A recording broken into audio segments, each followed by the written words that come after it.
Right, but you have to understand that those objectives that you use to define you, both in business and in life, if you're not careful, will imprison you. Right, it's worth writing down. Let me say it again. Those objectives that you use to define you, if you're not careful, will imprison you. Right? Let me see if I can explain. So objectives, if they're just good intentions, they're worthless. Right? They're no good. Somewhere along the line, they need to turn into real actions, real work.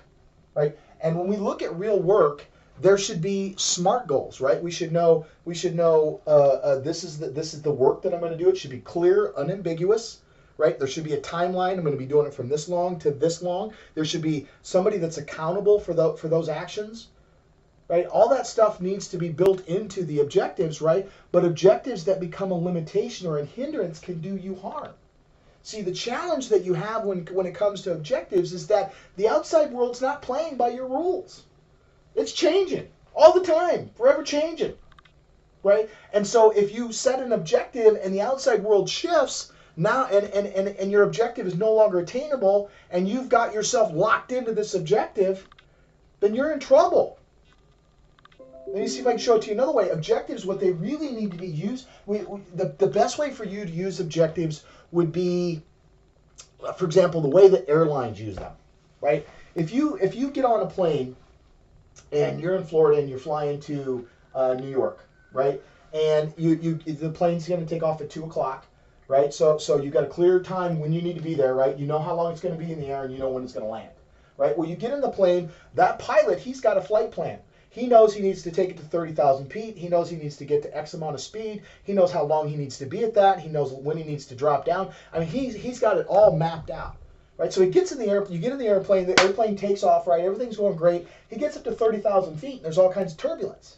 Well, now what he can do is he can call back to the flight plan, the flight control, and say, hey guys, I'd like to take this up to 35,000 feet, or I'd like to drop it down to 20,000 feet. I'd like to slow down. He can do all kinds of things. Right, and all that shifts everything. Right. Let's imagine that there's a storm. Right now, you're in the air and there's a blizzard. Right. Well, if you're in the air and you're headed to New York and there's a blizzard in New York, you're going to get rerouted to Boston, Maine, wherever. I'm sure there's people that are probably experiencing that right now as we speak. Right, and then they got to wait out the storm. Right. Well, what ends up happening? Right. Well, the plane always has a flight plan, and we need to go down and we need to adjust that flight plan. Right. So then they go in and they make the changes and automatically fed back, and the changes are calculated, and we have a new arrival time. That arrival time doesn't stay the same. You've got to know when to adjust your objectives to meet the outcomes that you have capable to you. Right. Objectives are not fate. They're a projected outcome. Right. They're not commandments. They're commitments. Right. They don't determine the future. Hear me.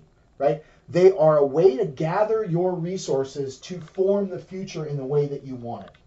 That's what objectives are. They're a way to give you a clear idea of what future you're forming so that you can gather the resources that will align you up and align your path to get there. But if the outcome, right, the projected outcome shifts, you better be able to shift everything along that, including the objective, to meet the shift.